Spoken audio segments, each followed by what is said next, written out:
What's up, y'all? We are back with another week of slaying some demons. It's me, your host, when Zenitsu became a chef and made some tomato soup, because I got my tomato soup.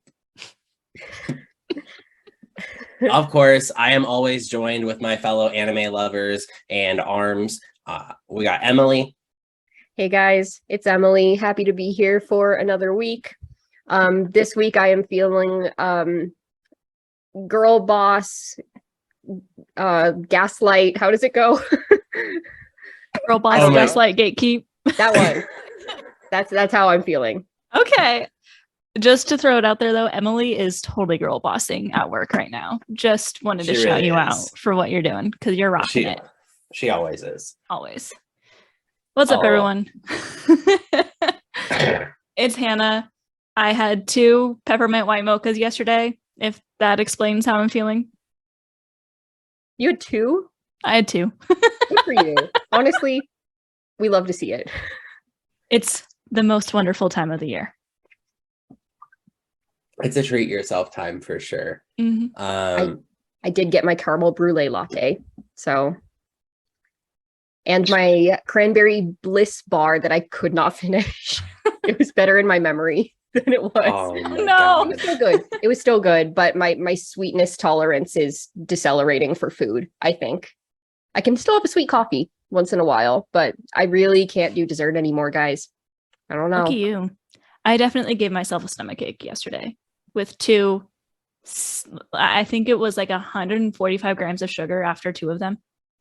I was like, it's the holidays. Cool.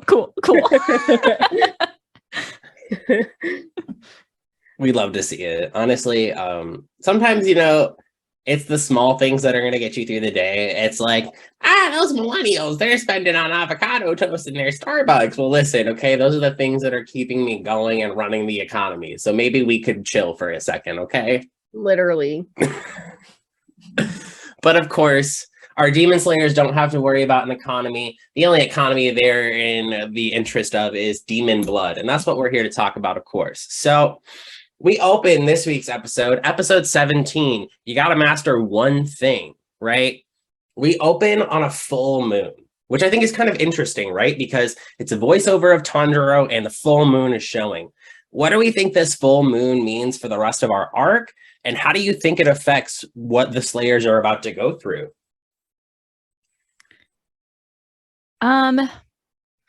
First of all, the arc was working really well when we were in spooky season. I'm kind of sad we didn't get it finished, but we were still in spooky season because this is a very Halloween type arc. But I think it's kind of an ominous omen to what is to come for this arc. We are seeing quite a lot of crazy things go down, a lot of shifts in the narrative of the story with there being a demon family. So I think it's just kind of that omen of, all right, we're getting somewhere pretty crazy.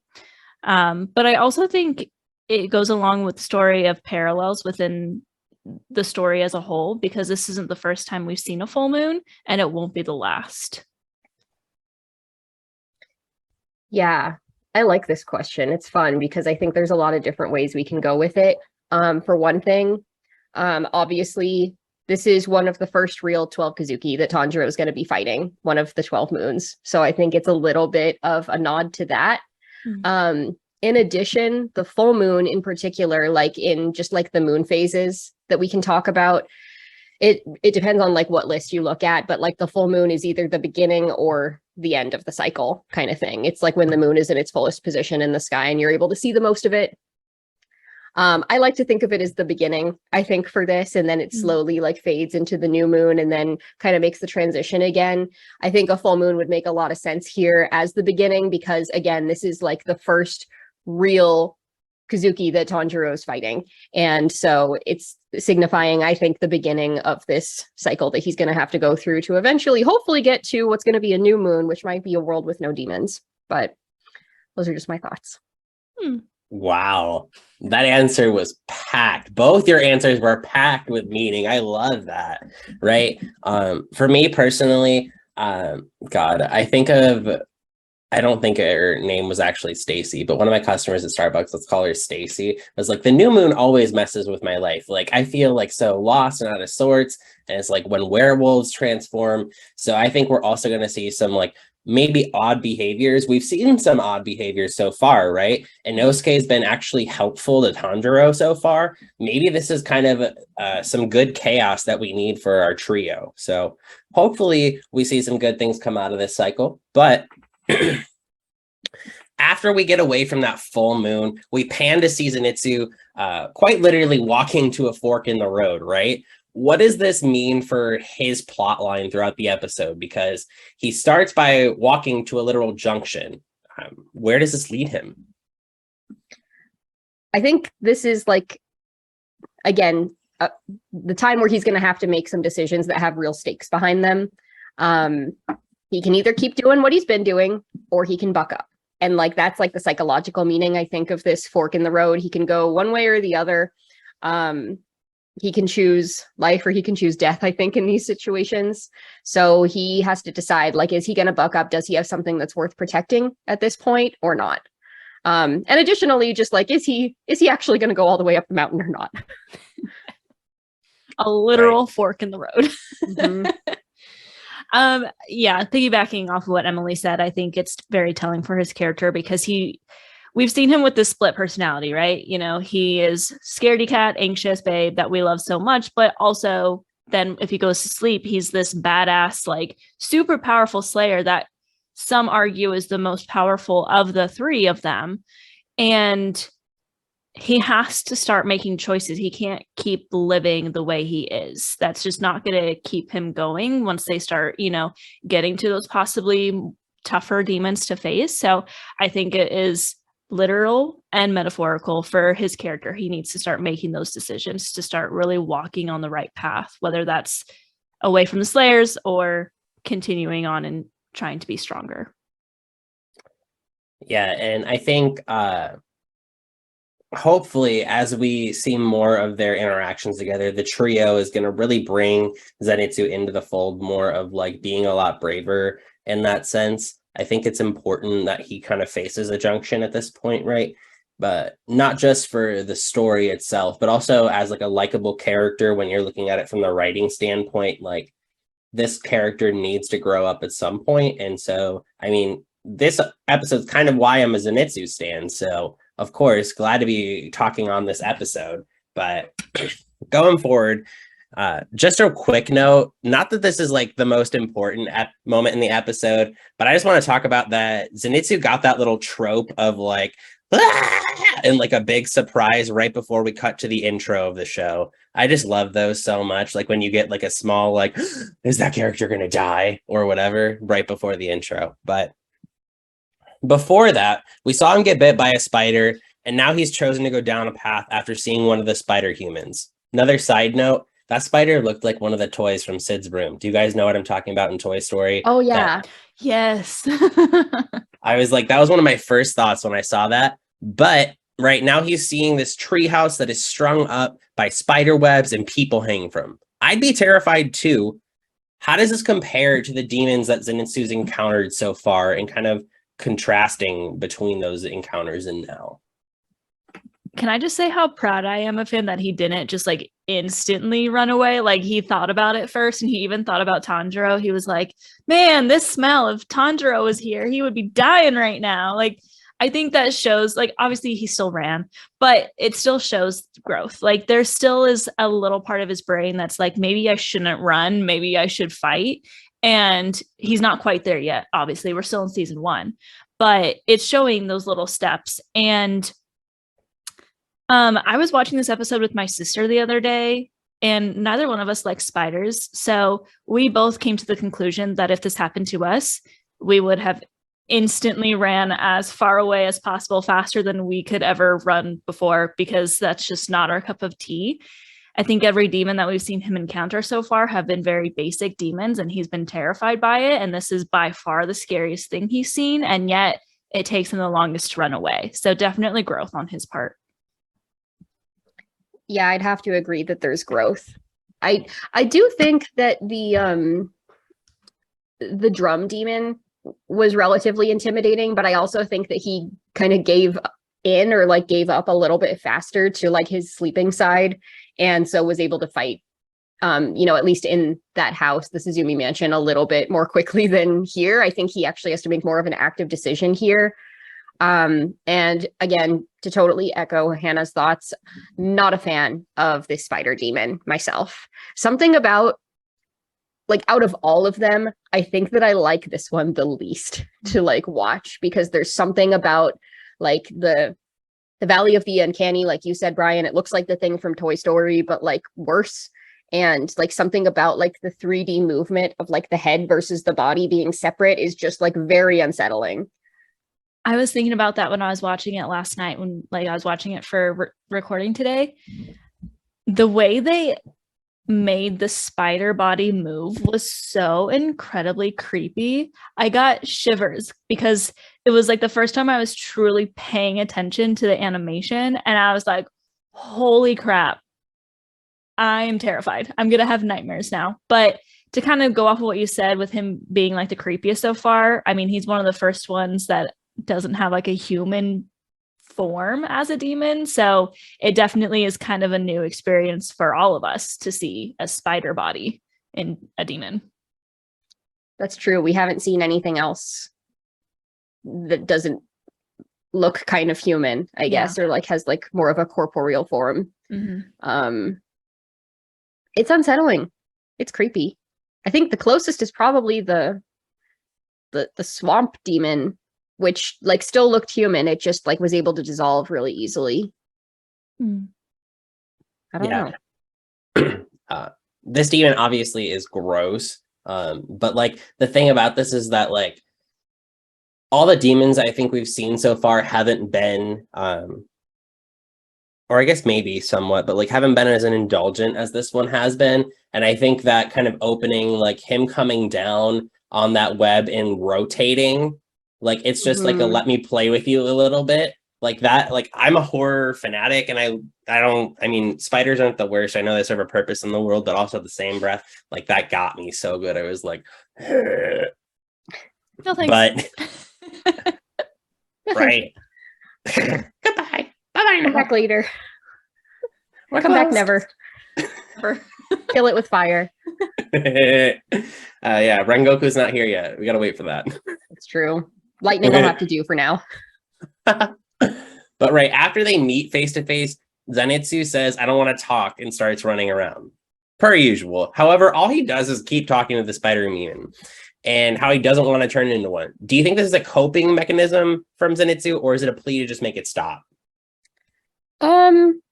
I think it's probably more akin to a coping method. I think that by him vocalizing what he does and doesn't want, maybe it makes it a bit more concrete for him, and that helps him to stay conscious, like in his current reality a little bit more before like making the switch that at this point I think he's relatively unaware of.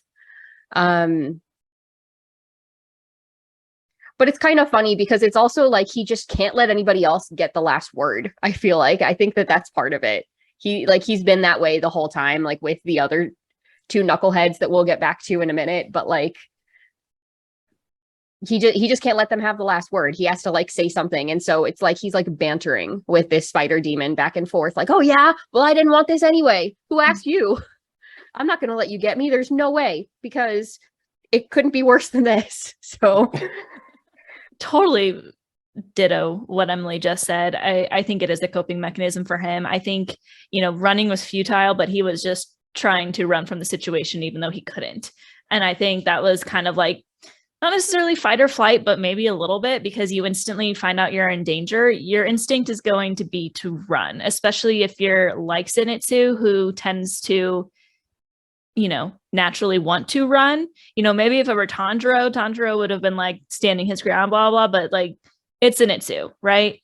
He is like all of us. He is like the most normal one of the three, because he's the one who's like, I'm scared, I'm going to run. And that's totally fine. And that's totally normal. So I think it's just him really feeling like it might help, but also knowing that it won't. So he has to just keep talking through it to maybe even like get his mind off of it. Just like talking kind of comforts him. He likes to talk, so maybe he's doing it to try and make himself feel better. Who knows? Yeah, and honestly, I mean, I think that's why I like Zenitsu the most, is because he really brings that reality to it, right?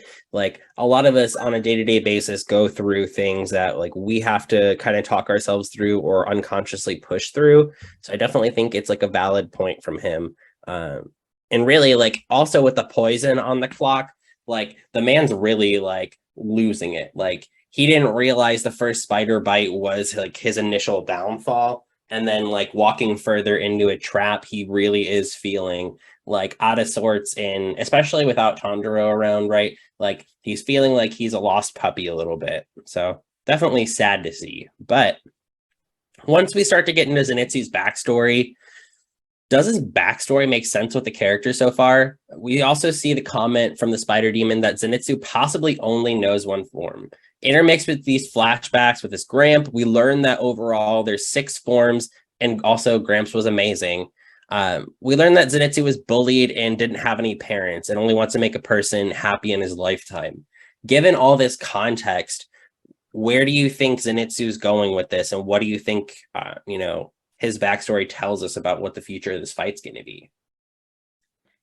I mean, I think it shows that he has the potential to be really strong and to handle things well. He just comes from a life of difficulty and hardships. And when someone goes through so much of that, you can't really blame him for being scared and for being a little obnoxious. He got taken advantage of. That's how he ended up in his Gramps' care, is because he raised money and went into debt for this girl, and then she left him, So I think it just goes to show what his future might look like. I'm trying to formulate a sentence here, but without like speaking on the things that I know, but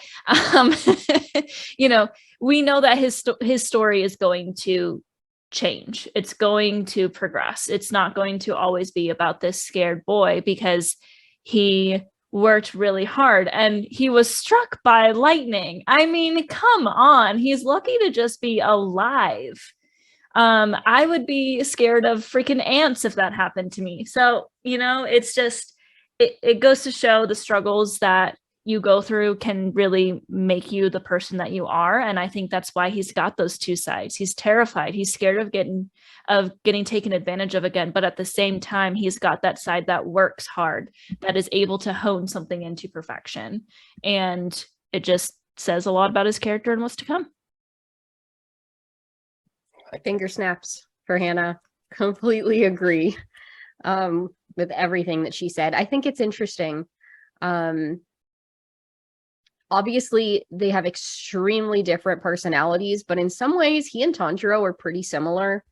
And like their upbringing definitely has some similarities. I think, they kind of both have different kind of girl issue right now. So there's that. They were both trained by a former Hashira, which is like, there's got to be like only so many of those that are in retirement. I feel like maybe we find out that number later, but there's not many, because I feel like a lot of them probably die in the line of action, and that's like how they get replaced. It's not super common. I don't think that they live to see a super old age, but both of them were trained by retired Hashira. They're both like really good at their respective like elemental fighting styles. So that's something that I think they can both relate to within each other, and just not really having a ton of friends. Tanjiro obviously grew up with his family, but that seems like it was kind of the extent of it. And obviously he went through something traumatic to lose all of them, save for one. Zenitsu never really had it, so maybe couldn't quite miss it in the exact same way. But I think that they both have an appreciation for that company that comes with like having a family. And I think that that's what they both want at the end of the day. So Zenitsu's a little bit more headstrong and a little bit more fiery. you know, in some of his retorts and stuff like that, or he's a little bit more cowardly at times. But if his ultimate drive is to just make a single person happy in his lifetime, I do think that's kind of similar to Tanjiro too. He's just trying to get Nezuko back to normal and to make her happy, I think, in her lifetime, if he's able to achieve that goal. And I think that they share that goal as well. So I'll be interested to see how that relationship continues to develop throughout the show. Yeah, that's a really interesting comparison you made. I think when you said, I'm trying to say this in a way so I won't spoil Hannah, but a certain character dynamic from Naruto also kind of rings true there with not knowing the loss of things versus understanding what loss is. So I think, Hannah, when you get there, you'll find that out. But I also like this kind of background piece too, because it really is starting to demonstrate like where Zenitsu's coming from with his anxiety, right? With him being struck by lightning. And now Gramps was literally trying to warn him like, hey, you have the power to, and then he struck himself with lightning. And I think that's what's one of the most interesting things about his character is that his power seems to be somewhat not controlled consciously. And that's where he kind of derives from. It's like he is sometimes his own worst enemy. He kind of created his own predicament in this sense. Now, with the being bullied and stuff by the other, protege of Gramps, that was really awful. But I do want to talk about one moment in that scene. They were in a peach orchard and the other guy was eating a peach and he threw it at Zenitsu. It fell to the ground. However, I want to talk about nature and how this is represented because that peach still has seeds in it. If you let that peach sit there, that peach will eventually grow into a tree. And I think that's what's kind of nice about that metaphor there is that even though he is being like shot down early on, he is still in an environment that's auspicious to becoming a great slayer. And I think he just needs the right support. And I think that's what kind of Tanjiro and Inosuke are serving for him is like the soil to help him grow, the water to then help him grow further. So I think that's a really interesting metaphor that's brought up. And I think this is the first demonstration of him using this, kind of emotional power he has. Even though there's only 6 forms of thunder breathing and he's only got one of them, he's doing his best to really like bust it out and try and make that his like one weapon, right? Very similar to another character in Naruto who doesn't have any other skills, only can do one thing, Rock Lee, but he's doing it. He's doing his best over there. So I'm really happy with kind of Zenitsu's backstory and kind of where we've seen it go. But of course, we've got to talk about how the fight actually plays out, right?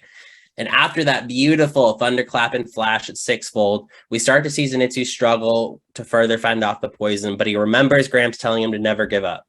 I think overall this fight represents a lot of true human emotion here because it demonstrates how we all have feelings of wanting to run, but unconsciously trying to face what's in front of us. Is there a time that this reminds you of from your personal life? I can also go first because I know it's a loaded ass question. Actually kind of today was that day to not give up. I'm actually kind of very proud of today. I'm very proud. There's a lot of irony right now for those who are listening. As a Zenitsu stan, I'm talking about the Zenitsu episode on a day in which I am overcoming my own personal barriers. I did just pay off one of my student loans with my parents. Woohoo! My parents were charging me for the money that they set up in a college account for me. And it's been about 5 or 6 years of paying it off. And I definitely felt like Zenitsu with the poison inside him for a long time. And now that I'm here, like outside of my fight, like I'm looking back thinking, wow, I finally made it. And like, that's what I've kind of used as inspiration. Like I thought about how the times, like I kind of made myself my own enemy at certain points, but in the same breath, I was able to remember the love of those who were there for me and like the people I have around me to keep going. Good for you, Bryan. That's amazing. Thanks. I got real emotional real quick. Oh, That's okay. I think maybe a good example for me is probably getting back into the world of theater again. I recently was cast in a play, and there have been some complications with the play, but I'm playing a leading role, and it's one of the first times I've been cast in like a completely like true leading role. And it's been like a long time to get here, and it's been like a long journey of like kind of that fork in the road of like, I graduated with my degree and I thought that I knew exactly what I wanted to do and what my path was going to be. But life is also real and things happen, and a pandemic happened in the middle of all of this. And so it's also become like juggling, like, how can I find work that I'm satisfied in that is still available during this strange time? And so that fortunately led me to a work environment where I was able to meet Bryan and Hannah. So that's good, but I miss theater too, of course. And so getting back into it was kind of scary. It's tricky to put yourself back out there, especially when you feel a little bit rusty after such a long time.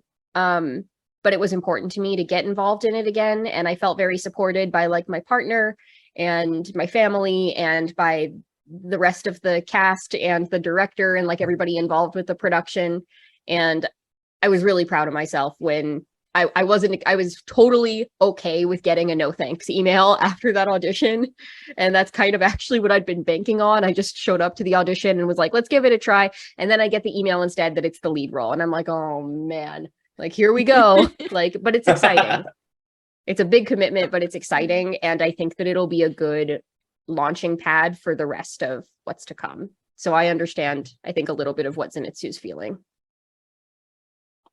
Snaps for Emily, honestly, rocking it. Oh man. I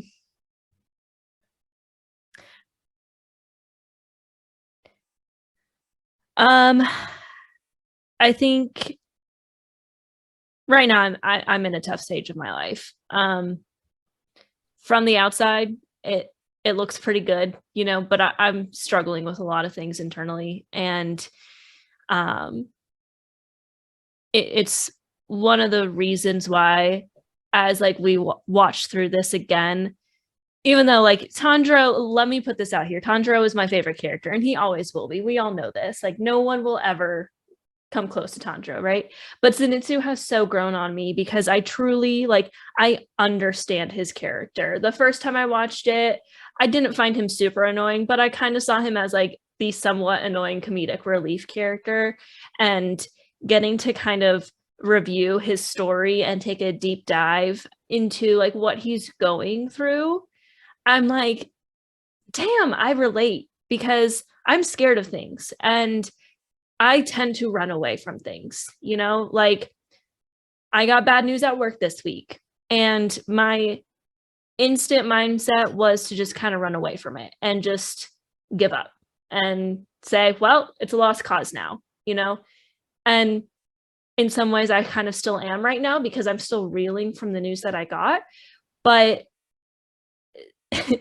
watching the episode last night, I was reminded of this very thing. And it was like, I need to face this. I need to, you know, take what is happening and turn it into something better. And it's causing me to just grow and grow on Zenitsu, because I really just see myself so much in him. Like, my life right now kind of sucks. And it is what it is. Like, things are happening. We're adults here. It's going to happen to us. The economy sucks. You know, things happen, you know, but you can't just continue to run. And I feel like I have in the last few months. And this show reminds me, hey, stop running, you know, face it, be brave, do it, you know, try things that you've never tried before. Talk to people that you haven't talked to in a while, like that sort of thing. So it's something, it's crazy that you thought of this question, because it's something that's like been really personal to me for the past few weeks. And I'm like emotionally spewing right now, but that's just the reality of it. And I won't hide the fact that I'm struggling, but like I said, that's a part of life. And some of the times, you know, watching your favorite TV shows over and over again actually help you. And I will take that to my grave. Sasage-o. Virtual hugs for Hannah. No, don't make me cry. Oh my gosh, Bryan, with the background though. with With the colossal titan. with birth control just sitting there looking at us. Not birth control. Oh. Didn't need to do him like that. Not with the Bertolli soup in the background. Oh man. Honestly though, I feel like that's why I really put that question in there, is to kind of like not just remind ourselves, but also like the audience of like the purpose of Zenitsu is not always just comedic relief, right? It is like an emotional attachment there. So I'm really excited to see kind of what comes out of his arc going forward. Obviously though, he's not the only character we see in this episode, right? Tanjiro and Inosuke are still present.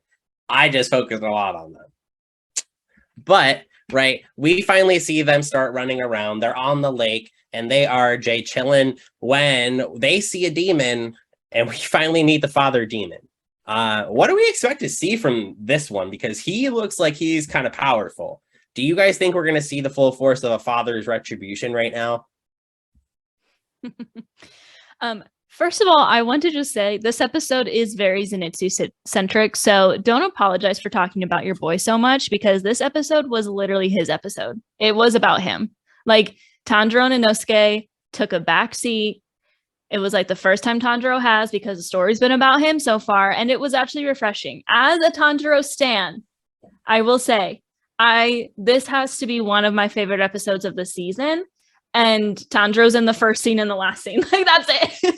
So snaps for your boy. Praise to your boy. Like, this episode can be all about him because he deserves it. His entire fight scene this episode was 10 out of 10. But to kind of answer your question, I think the introduction of this demon is very interesting, because we're seeing a lot of brute strength, more so than we've seen before. We've seen a lot of very interesting blood demon arcs that are, kind of like smart, like the drum demon. He's maybe not really full of brute strength, but he's able to spin the room around, and that's his fighting style. We see the swamp demon, who again is not really that strong, but they're able to just kind of move around and evade attacks. This demon just jumps in and starts punching, and it's kind of cool to see. And you kind of wonder, just how strong is this guy? You see him make a pledge, like, stay away from my family. He's being the protective father. So, everything's blending to believe that this could be the member of the 12 Kazuki, because we've never seen anyone like this. He is super strong, and we see Tanjiro about to lay a blow on him. That's the end of the episode. Bit of a cliffhanger, but this might be a bit of a tough battle, especially since Inosuke is so injured. Yeah. And he's refusing to acknowledge that he's so injured, which is like very frustrating for Tanjiro. But totally in line with Inosuke's character. 100%. So I think it's interesting that you wrote it this way, Bryan, like the full force, just like Hannah said, like, absolutely, this thing is going to use its force. And we've now been introduced technically to 2 additional spider characters that we have not seen before, because there's another smaller one that introduces him. So hopefully we'll get back to that later, but it means that there's quite a few spiders in this little kind of messed up family. So who knows, like, how many more there could possibly be, or like, maybe have we seen all of them now? We'll have to wait to find out. And it's interesting that they're, again, like, the family dynamic of this spider family, and that it exists with the demons, and in particular that there's a father. I think that's also something that all 3 of our protagonists have not really had present for most of their lives.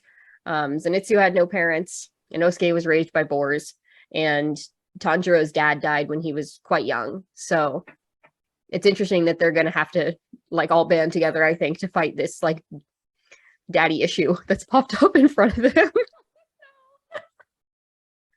Not the daddy issues. Oh, Lord. What can I do? I got all these daddy issues. Tanjiro and Inosuke be like. Oh, man. And also, like, they're still confused too. They're like, what do you mean father demon? Like, I think in this episode again, Tanjiro was like, I thought demons didn't band together. What is going on? You know, like he's super confused why this is happening. And why is this demon like not only being called a father, but like actively protecting his daughter that we just saw with this brute strength and like saying, don't come near my family. Like, we're getting all kinds of confusion, and just it's a whole new ballpark for everyone involved, I think. All right, but moving on to our favorite moments of the episode, right? Of course, my favorite moment of this episode is going to be when we see Zenitsu hit that thunderclap and flash at sixfold. I mean, just gorgeous animation.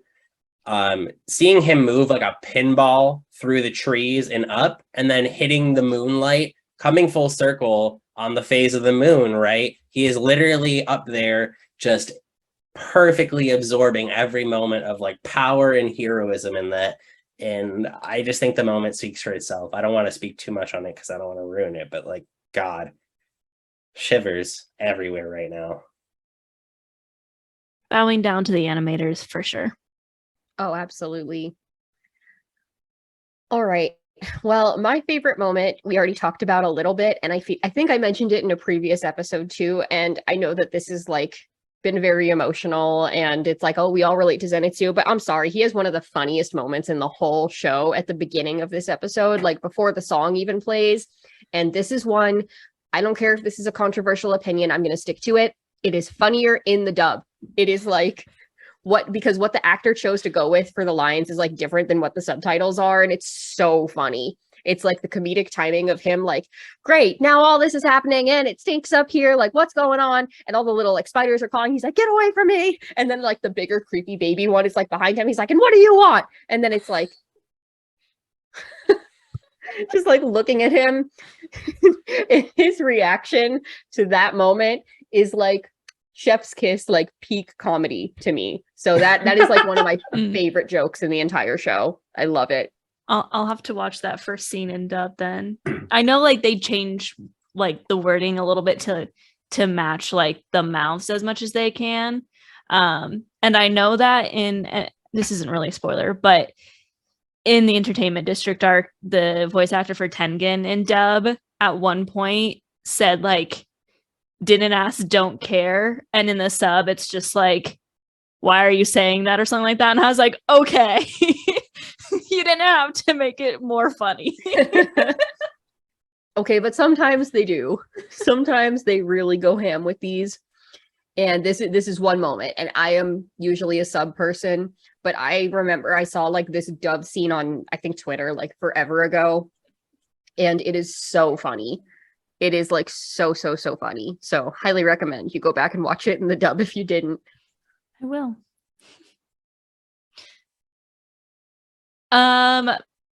This episode, I've said this so many times, but this episode is full of great moments. I mean, you got the animation, you got the backstory, you got the just wonderful development for Zenitsu. But something that like always comes to mind, and kind of a silly moment too, is near the end after he's beheaded the demon and he's laying there and he's like contemplating dying pretty much, you know. He's like, Gramps will yell at you or something like that. And then he said, and Tanjiro will yell at you too. And you can just see like, first of all, Tanjiro wouldn't yell at him. He would be just so happy for him to be alive, as you know, will probably happen at some point. But I think you called to it a little bit earlier with like Zenitsu and Tanjiro have those parallels, but Zenitsu has been bullied by almost everyone. You know, his training environment, like his trainer was great and very kind to him, but the person that he trained with, as we saw, was clearly not nice to him at all and throwing peaches at him and telling him he wasn't worthy. Tanjiro has been nothing but kind to him since he met him, even though he's been clearly annoyed with the guy. Okay, maybe nothing.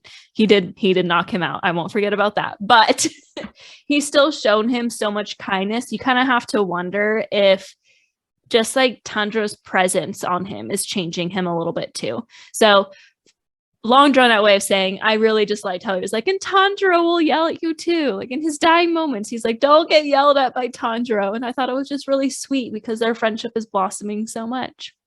Oh. Speaking of sweet moments, can I give an honorable mention this episode? Sure. Very short moment, but it's like in the flashback when Zenitsu's like up in the tree still with his black hair and he's like screaming down to Gramps. He's like, I don't want to keep doing this because I feel like I'm gonna fail you and I don't want to disappoint you because I love you. And Gramps like gets like the little like blush marks on his cheeks and is like all happy. It's like, oh, it's so cute. Oh, there's so many good moments. I also think about like we haven't talked about just when Tanjiro was trying to bandage Inosuke and their little like argument, and Inosuke's like, I'm fine, and Tanjiro is clearly so worried about him. He's like, he's so hurt, I'm so nervous for him. And I was like, Tanjiro, you're so worried about him, he's probably gonna be fine. But it was just such a sweet little moment too. Like the look on Tanjiro's face was just so like full of worry, and like he cares about him so much already, even though they haven't even really fought together yet. This friendship, man. Right. One last thing before we go, though, I want to talk about real quick. Also in that like monologue of Zenitsu's when he's like, I want to live up to your expectations. I've been training so hard and I have nothing to show for it. Like just another moment of his like determination, like wanting to be something more. But I guess we can leave the episode on that note, because I guess we always all want to be something more, right? Well, I hope this episode helps you find that reason to want to do something more, folks. But of course, we are always available on TikTok. We always got something funny going on over there. We got our Instagram where you can see us doing more of this podcast such. You can give us a like, give us a follow, hit those subscribe buttons, and we will definitely answer any questions you DM us or comment us. So please let us know what you want to see from us in the future. And of course, umai. Umai. Umai.